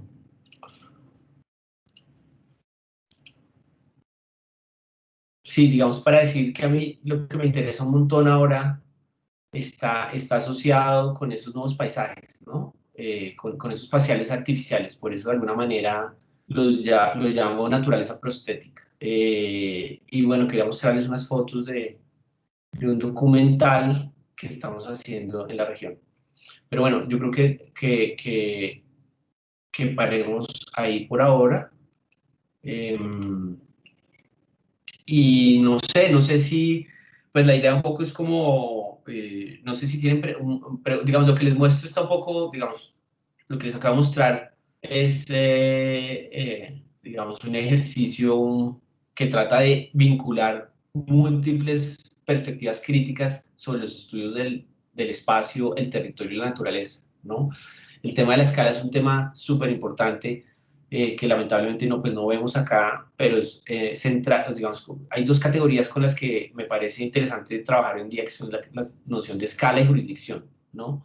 Para entender críticamente cómo se representa el mundo y qué dispositivos de poder están articulados a través de esos mecanismos, ¿no? De la escala que tiene con la cartografía, ¿no? La visión a escala, y la visión a escala está relacionada con la idea de producción a escala, ¿no? Entre más tecnología para producir visión a escala, más capacidad tenemos de producir a escala, ¿no? Un poco, no sé dónde lo leíamos, pero tenía que ver con cómo el capitalismo, como dice Marshall Salins, y como lo señala, se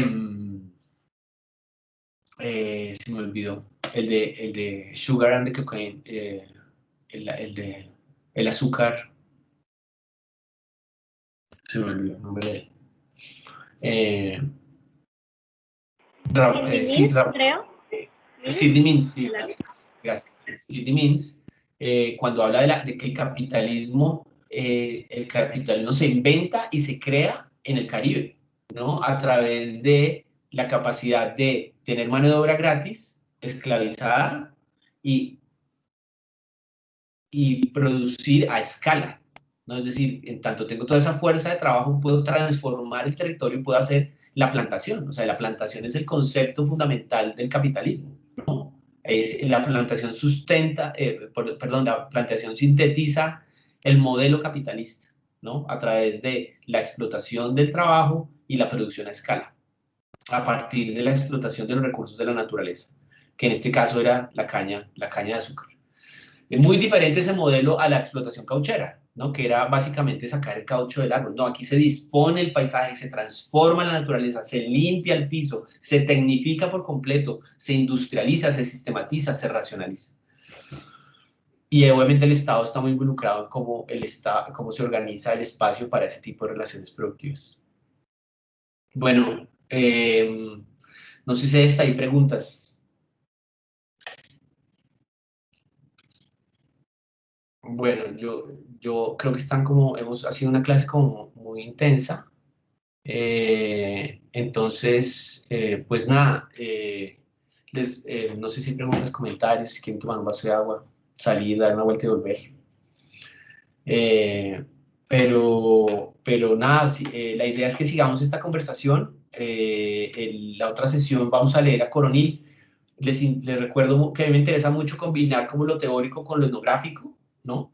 Que ustedes vean cómo se articulan las dos, cómo se teje la etnografía a partir de teoría robusta, ¿no? Y yo pienso que, pues, cada vez miramos géneros etnográficos muy diferentes. Yo quería preguntarles si se me olvidó en qué diferencia, por ejemplo, este texto de Margarita Serge, por ejemplo, el texto de Evans Pritchard que leímos, sobre los asantes.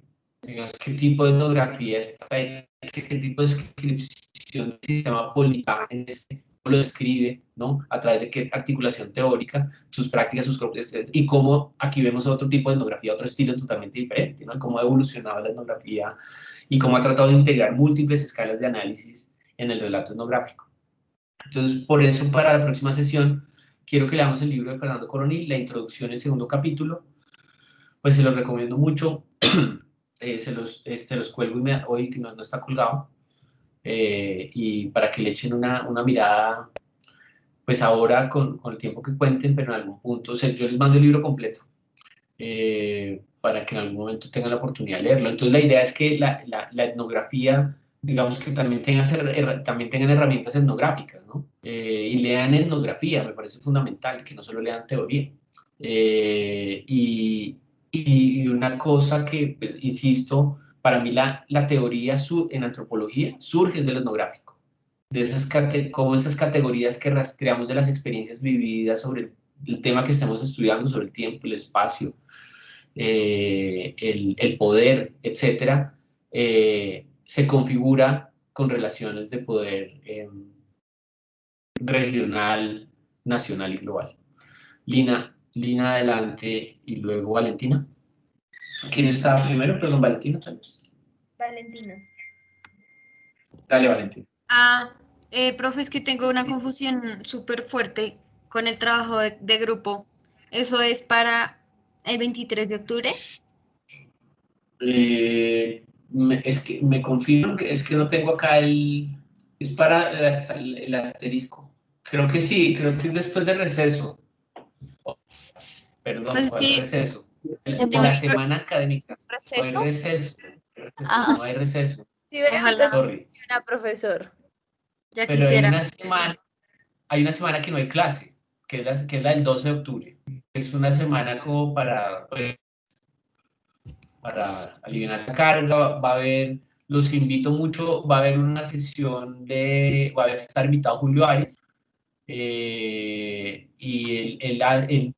su trabajo es sobre los baldíos, la relación entre baldíos y Estado en Colombia. Él hace su trabajo de campo en la Orinoquía, y va a estar de invitado, y yo voy a moderar esa charla, esa conversación. Entonces estamos invitados, qué día es, pero él les llegará la invitación.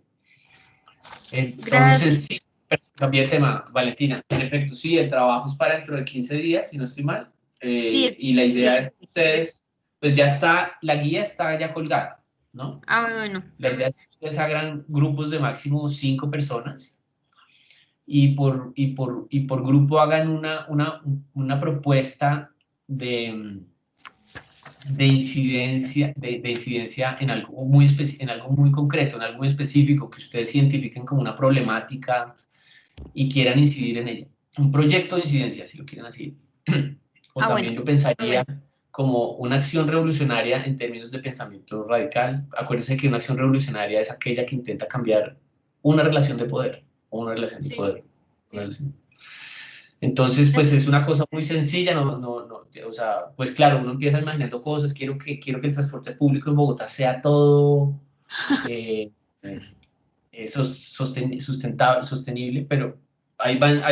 Entonces la idea es que por grupo presentan el trabajo, después lo socializamos entre todos, y después entre todos vamos generando una metodología para ver si escogemos una propuesta, o si a través de una propuesta, o si construimos una propuesta. A veces coinciden muchas propuestas y entonces terminamos tomando partes de propuestas y armamos una colectiva. La idea es que al final, como grupo, hagamos una sola propuesta de las planteadas, o construyamos una sola propuesta. Que no solo se plantee, sino que se ejecute. Luego no tenemos mucho tiempo. Entonces, cualquier pregunta me cuentan, me escriben, o de hoy en 8 tenemos clases, ¿sí? Sí, ¿cierto? Sí. De hoy en 8 9, sí, de hoy en 8 9. Si quieren, vayan echándole una mirada a guía, y si tienen preguntas, de hoy en 8 las hacemos. Lina Alejandra. Hola, no, yo Después tengo Lina María. una pregunta, logística, y es que con Ani tenemos la reseña de la próxima clase, pero vi que también creo que Natalia y Sofía la tienen. Entonces, para preguntarles ellas qué capítulo quieren hacer y no estar como... Buenísimo. Pero traten de leerla toda, pero por lo menos. Pero Sí, si quieren, hagan pero como para la reseña dividida. Eso puede ser, sí. Entonces ahí ustedes ahí acuerdan. Sofi, ¿Tú cuál prefieres? yo no Pues pongo a mí pereza. la verdad me da igual. Señora, Natalia, Laura, ¿qué desorden? Levanten la mano. Dale, Nata. Lina. Ya lo aprendí. Sí, creo que ya. Pero va primero Perdón, Lina nada, María. que todo bien, que ella decidiera que no había problema. No, pues a mí me da igual. Pues Estamos igual, ¿no? bueno, Entonces, pues ustedes si ya tienen algún capítulo pensado, pues díganlo, ¿no? sí, nos avisan. Bueno, y por ahí alguien más había hablado, yo le dije que lo dejara para el final. ¿Quién había sido? Ay, pues era yo, profe. Valentina. Sí, Bueno, ya. listo. Bueno, pues nada, a todos, pues nada, Darío, Juan Diego, Ana María, Nelson, Mariana, Lina, María Carolina, pues nada, Valentina, Ricardo, que no habla mucho. Nada, nos vemos de hoy en 8 y estamos hablando, me alegra verlos. Natalia, ¿volviste a levantar la mano? No. Bueno, listo. Laura, Gracias. chao. Ana, chao. Isaac, Gracias. la nebulosa y la otra está como, no sé, en el altiplano contigo, ya sí, sí. ¿Dónde se pone eso? ¿Dónde se pone el La fondo? cordillera occidental. Profe, lo puedes poner en los punticos. Pues es como para hacer más interactiva la clase, ¿no? ¿Dónde le está Pero eso? yo- Bueno, se puede poner también en un salón, también si quieres, como Sí, para sí. dibujar la clase. Hay un salón. Ah, voy a poner la cara de Lady Gaga y listo. En los punticos te sale como aplicar efectos de fondo y ya, y ahí salen muchos. Ah, También hay una cosa que es como Yo no un salón de cuelgo, clase. yo no cuelgo hasta que Juan Pablo ponga un fondo. Mira, también se puede hacer esto. ya puse, ¿no lo ven? No, quitaste la no, cámara. apagaste la cámara. Es que Tienes que ponerle aplicar fondo. ¿Ya? Pena. ahora estamos Ay, en el ya. salón. Ya sé. Yo quiero como un mundo utópico. Nice. Hay unos también súper utópicos, o sea, ese. Ay, ¿cómo es que se hace eso? Genial. Ay, Y uno no puede sí. subir el de uno propio. Sí, uno puede. Sí. Ahí está la opción también. Tú buscas la imagen, la descargas Agregar y nuevo. pones el fondo que quieras. He perdido 6 meses de mi vida. No, la tecnología es una maravilla. ¿Dónde es en la de fondo? Ay, Este es mi sí. preferido. Y con este me despido porque me Esto va a voy. quedar Me voy grabado. para allá. Voy a poner. Sí, Sí, ¿quién esto estaba está quedando grabando? grabado. Me voy para la playa. Hasta luego. Chao. Gracias, chicos. Chao a Se todos. cuidan. Chao, Chao. profe. Buen Gracias fin por de la semana. clase, profe. Chao. Chao, un abrazo. Oh, gracias. Chao. A todos. Gracias. Venga, vale, usted me ve con el fondo, es que no quiero conectarme a otra clase y que se vea algo indebido. ¿Ya se fue? Ay, ya se fue todo el mundo. ¿Me pueden decir, por favor, si quedé con el fondo? Ahí estás como... Pero normal No, ahí tienes un fondo. y como me lo quito. Pues le das quitar fondo. Ya. Ya. Chao, bebé. Chao, niña, se me cuida. ¿Cómo se cuelga esta mierda, marica? Se me olvidó usar Teams.